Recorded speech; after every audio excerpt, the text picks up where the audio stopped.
बदमकुन कुव्वत नेकी नदारी बदमकुन बर वजूदे खुद सतम बेहद मकुन बर वजूदे खुद सतम बेहद मकुन कौनैन का मुख्तार खुदा तुमको बनाया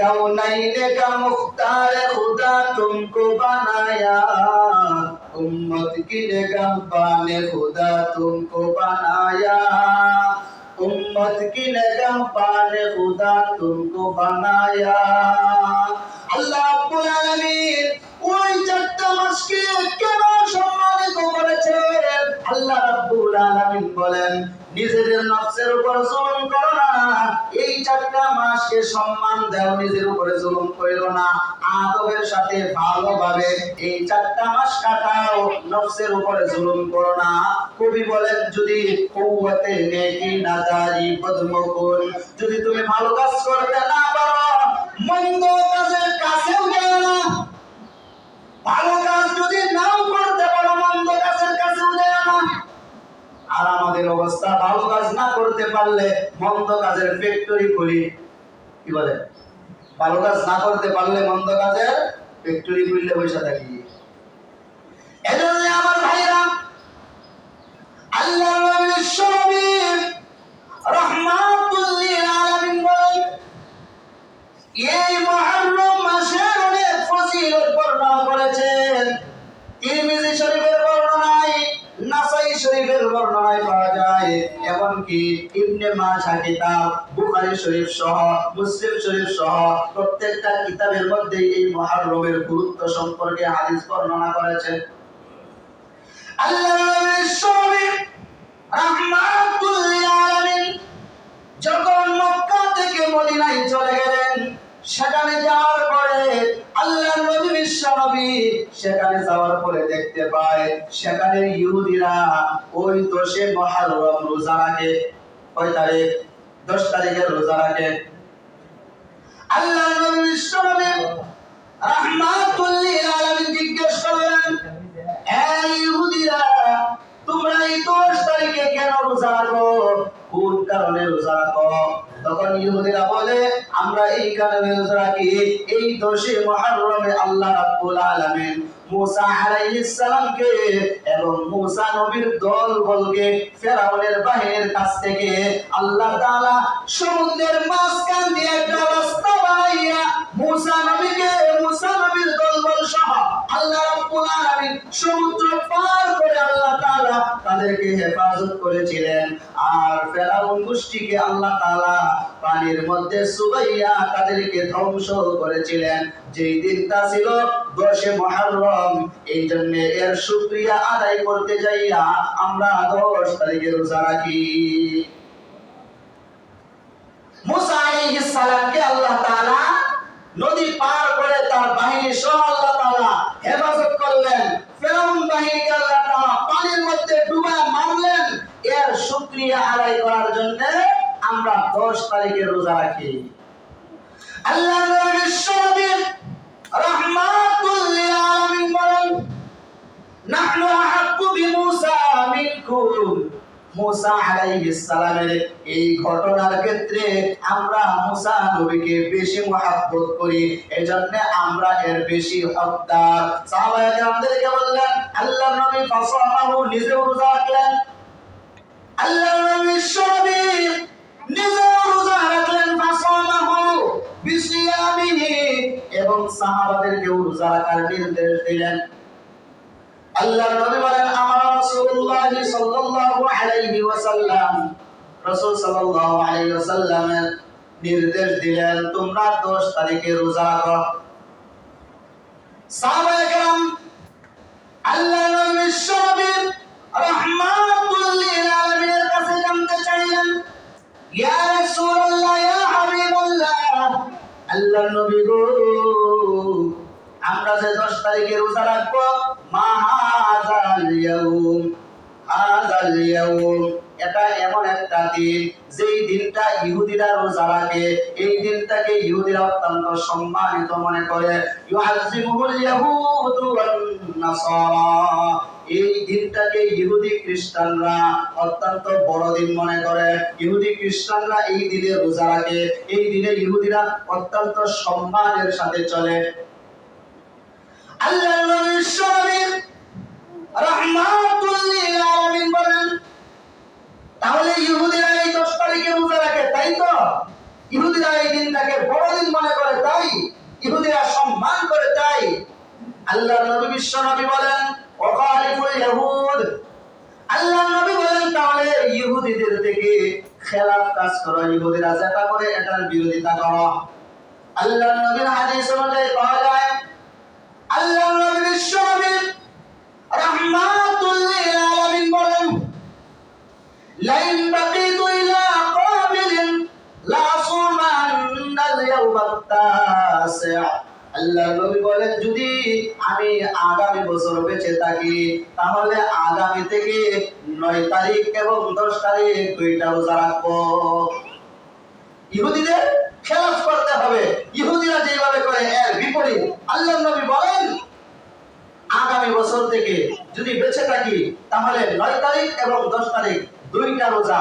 সাহাবাদেরকে বললেন দুইটা রোজা। হাদিসের মধ্যে এমনও পাওয়া যায় 10 তারিখ 11 তারিখ অথবা 9 তারিখ 10 তারিখ, তবে 9 তারিখ আর 10 তারিখের রোজাকে রাসূল বেশি গুরুত্ব দিয়েছেন। কিন্তু দুঃখের বিষয় হলো আল্লাহ রাসূল সাল্লাল্লাহু আলাইহি ওয়াসাল্লাম এই বছর যে রোজা রাখছেন 10 তারিখের রোজা, পরবর্তী বছর 9 তারিখে রাখবে বলছেন, কিন্তু পরবর্তী বছর আসার আগেই নবীজির ইন্তেকাল হয়ে গেছে। ভাইরা আমার লক্ষ্য করে দেখেন, আমাদের জন্য কোন নিয়ম আমরাই মুহররম মাসের 9 তারিখ অথবা 10 তারিখ দুইটা রোজা, অথবা 10 তারিখ অথবা 11 তারিখে দুইটা রোজা, এই দুইটা রোজার অনেক ফজিলত আল্লাহর নবী বিশ্ব নবী বর্ণনা করেছেন। عن قتادة رضي الله تعالى عنه قال قال رسول الله صلى الله عليه وسلم صيام يوم عاشوراء أحتسب على الله أن يكفر السنة التي قبلها। আল্লাহ নবী বিশ্ব নবী রাহমাতুল লিল আলামিন বলেন সিয়াম ইয়াউমি আশুরা, আশুরার রোজা কথা আল্লাহর নবী বলেন আহতাসিবু আলাল্লাহ, যদি কোন বান্দা আশুরার রোজাগুলো রাখে, আশুরার রোজাগুলো রাখে, আল্লাহ রাব্বুল আলামিন তার পূর্ববর্তী 1 বছরের গুনাহ আল্লাহ রাব্বুল আলামিন maaf করে দিবেন, এটা আমি আশা করতে পারি। নবীজি আশা করলে কি বলে পূরণ হবে না? নবীজি কয় আমি আশা রাখি আল্লাহর কাছে এই মুহররমের এই দুইটা রোজা 9, 10 অথবা 10, 11 এই দুইটা রোজার বিনিময় আল্লাহ রাব্বুল আলামিন পূর্বের 1 বছরের গুনাহ maaf করে দিবেন। জোরে বলুন সুবহানাল্লাহ। এই বরকত ফরজ রোজা বাদ দেয় না। কি বলে ভাইরা আমার লক্ষ্য করে দেখেন, আমরা ফরজের কাছেও যাই না, নামাজ আদায় করা ফরজ, ফরজের কাছেও যাই না। রমজানের রোজা রাখা ফরজ, ওই রোজার কাছেও আমরা যাই না, অর্থাৎ আল্লাহর ফরজ হুকুমগুলোর কাছেও যাই না। নফল মুস্তাহাব আমল নিয়ে আমরা দৌড়াদৌড়ি করি। তাহলে যদি কোনো বান্দা আল্লাহর ফরজগুলো আদায় না করে তাহলে তার জন্য মুস্তাহাব কেমন উপকারী, কেমন উপকারী, লুঙ্গি খুললে পাগড়ি বাঁধা যেমন উপকারী, এমনই উপকারী হবে ফরজ বাদ দিয়ে নফল আদায় করা। এখন বলেন পাগড়ি বাঁধার ফজিলত আছে না নাই? কি বলেন পাগড়ি বাঁধার ফজিলত আছে, তাহলে পাগড়ি বাঁধার ফজিলত কোন সময়? লুঙ্গি রাখা। কি বলেন? এখন যদি বলেন না লুঙ্গি খুললে পাগড়ি ফজিলত আমার দরকার, সে যেমন বোকা, নফল মুস্তাহাবুল আমল তখনই কার্যকর হবে তোমার যখন ফরজগুলো আদায় হবে। ফরজগুলো যদি আদায় না হয় তাহলে তোমার ওই নফল মুস্তাহাবগুলো তেমন কার্যকর হবে। এজন্য আমার ভাইরা এই মুহররমের 10 তারিখের কথা আল্লাহর নবী বিশ্ব নবী রাহমাতুল লিল আলামিন বলেছেন, এই মুহররমের 10 তারিখে রোজা রাখো, 9 তারিখে রোজা রাখো, যদি রাখতে পারো আল্লাহ রাব্বুল আলামিন তোমার পূর্বের 1 বছরের গুনাহ আল্লাহ তাআলা ক্ষমা করে দিবেন। কি বলেন, ক্ষমা করা দরকার আছে কি? এজন্য আমার ভাইরা, এই মুহররমের 10 তারিখে অনেক গুণ আছে। আমরা অনেকেই বলি এই মুহররমের 10 তারিখে কারবালার ঘটনা ঘটছে ঠিক, কিন্তু কারবালাকে কেন্দ্র করে আমরা কত যে গুনার কাজ করি। কারবালাকে কেন্দ্র করে আমরা অনেক গুনার কাজের মধ্যে লিপ্ত হয়ে যাই। আমরা অনেকেই অনুষ্ঠান করি, আমরা অনেকেই মিছিল করি, আমরা অনেকেই তরকারিও খাই না, নিরামিষ খাই, পানি খাই না, শরবত খাই, উমুকটা খাওয়া যাবে না, উমুকটা খাওয়া যাবে না, এই 10 মুহররমে বিবাহ করা যাবে না। হাই সর্বনাশ! এই মুহররম কেন? এই 10 মুহররমে যদি বিবাহ করি, কারবালার প্রান্তরে হুসাইন রাদিয়াল্লাহু তাআলা আনহু শাহাদাত বরণ করেছেন মর্মান্তিক ভাবে, সেটাকে কেন্দ্র করে একটা দুঃখের বিষয়। কিন্তু আমরা যদি বিবাহ করি, এটা হলো সুখের বিষয়, কিন্তু দুঃখের বিষয় যেদিন ঘটেছে এই দিনও বিবাহ করা যাবে না। পরেই না অনেক জায়গায় তরকারি খায় না, নিরামিষ খায়, পানি খায় না, শরবত খায়, কত নিয়ম। এই কারবালার ঘটনা ঘটার অনেক আগ থেকে রাসূল সাল্লাল্লাহু আলাইহি ওয়াসাল্লাম সাহাবাদেরকে আদেশ করলেন, এই 10 মুহররম রোজা রাখো। ইহুদিদের খেলাফ করে তোমরা 2টা রোজা রাখো। কয়টা রোজা? 2টা রোজার কথা বলছে। এজন্য আমার ভাইরা, আল্লাহ রাব্বুল আলামিন পবিত্র কুরআনুল কারীমে বলেন, ফালা তামলিমু ফীহিন্না আনফুসাকুম, তোমরা নিজেদের নফসের উপরে জুলুম কইরো না। এই মুহররমের মাস যেহেতু সম্মানিত মাস, সম্মানিত মাস, নিজেদের নফসের উপরে জুলুম কইরো না। সম্মানিত মাস যেহেতু, তাহলে নফসের উপরে জুলুম করা যাবে না। এখন বলতে পারে, হুজুর নফসের উপরে কই জুলুম করছি? হাতে কূপ দিছি, কান কাটতে লাইছি, পায়ের মধ্যে কূপ দিছি, অস্ত্র লাগাইছি, শরীরের কোথাও তো কোনো কিছু ক্ষতি করলাম না, তাহলে জুলুম করলাম কেমনে? নিজের নফসের উপরে জুলুম করলাম কেমনে? জুলুম করলাম তেমনে আল্লাহর ইবাদত করলাম না যেমনে। আল্লাহর অন্যান্য ইবাদত না করা মানে নিজের নফসের উপরে কি করা? আঘাত করা, নিজের আত্মার উপরে আঘাত করা, নিজের কলিজার উপরে আঘাত করা, নিজের নফসের উপরে আঘাত করা।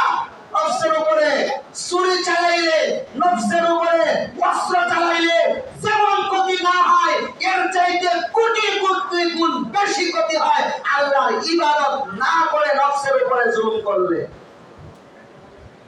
আপনার বুকের মধ্যে যদি অস্ত্র দিয়া গাইলে পারবে, যেমন কষ্ট পাবেন, যেমন ক্ষতি হবে আপনার, এর চেয়ে বেশি ক্ষতি হবে আল্লাহর হুকুম ফরজ নামাজ ছাইরা, আল্লাহর হুকুম ইবাদত গুলো ছাইরা, আল্লাহর হুকুম ছাইরা অন্যান্য কাজের মধ্যে লিপ্ত হয়ে গেলেন। আপনার কলিজার মধ্যে এর চেয়ে বেশি আঘাত দিলেন। আমরা বুঝি না, বুঝি না। আপনাকে বলা হয়েছে এই গাছের মধ্যে কোনো আঘাত করবা না, অস্ত্র চালাইবা না, যদি চালাও গাছটা মরে যাবে। এখন আপনি চিন্তা করলেন, আপনি তো বাঙালি বাটপার না, চিন্তা করলেন গাছে অস্ত্র লাগাবো না। এখন চতুর্দিক দিয়া মাটি ঘুরতেছে, মাটি ঘুরে গাছ দিয়েছে পালায়া। বলুন তো দেখি গাছ মরবে না বাঁচবে? গাছ মরে যাবে। বাঁচার জন্য আপনাকে বলা হয়েছিল যে গাছের মধ্যে অস্ত্র লাগাও না, গাছের মধ্যে কূপ দিও না, কিন্তু এর চেয়ে আরো বেশি ক্ষতি করে ফেলেছে, মাটি ঘুরে গাছ পালা দিয়েছে। ঠিক তেমনি ভাবে মনে রাখবেন, আপনাকে বলা হয়েছে ফালা তাযলিমু ফীহিন্না আনফুসাকুম, তোমরা এই সম্মানিত মাসগুলোতে তোমরা নিজেদের নফসের উপরে জুলুম করো না, অত্যাচার করো না, নিজেদের ক্ষতি কাইনা আইনো না। আল্লাহ তাআলা এটা বলছেন। এখন আমরা নিজেদের জুলুম করি না, আমাদেরকে বলা হয়েছে নিজেদের উপরে যেন জুলুম না করি। আমরা জুলুম করলাম না, হাতের কূপ দিলাম না, পায়ের কূপ দিলাম না, আমাদের কানে অস্ত্র লাগাইলাম না, আমাদের মাথায় আঘাত করলাম না, কিন্তু করলামটা কি? চতুর্দিক দিয়ে মাটি কাইটা পালায়া গাছটা পালায়া দিলাম। আমার নিজের ভিতরের নফসটাকে আমরা মাইরে ফেলাইছি।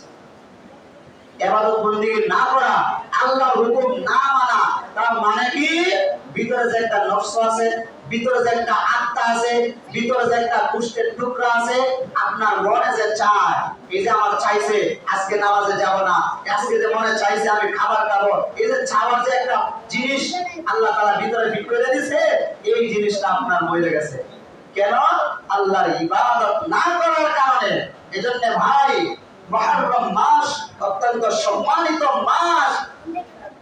এই মুহররমের রোজা কয়টা বললাম ভাই? দুইটা রোজা। কয়টা? 9 তারিখ অথবা 10 তারিখ। 9 তারিখ 10 তারিখ অথবা 10 তারিখ 11 তারিখ। আজকে মনে হয় 5 তারিখ, আরবি মাসের আজকে 5 তারিখ। যদি আজকে 5 তারিখ হয় তাহলে রোজাটা কয় তারিখ হয়?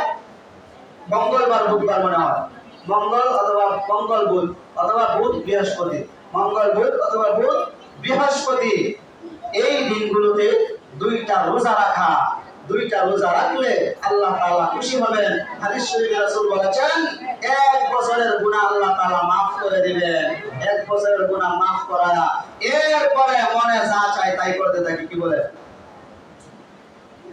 দুইটা রোজা রাখা এক বছর পর্যন্ত ইবাদত ছাইরা, কি বলে, ছাইরা দিতে হবে না ভাই। আমাদের অবস্থা তো এমন, আমরা কোনো সম্মানী মাস আসলে অথবা গুরুত্বপূর্ণ দিন আসলে, গুরুত্বপূর্ণ কোনো ইবাদত আসলে, এই দিনে ইবাদত করে পুরো এক সপ্তাহ নাই,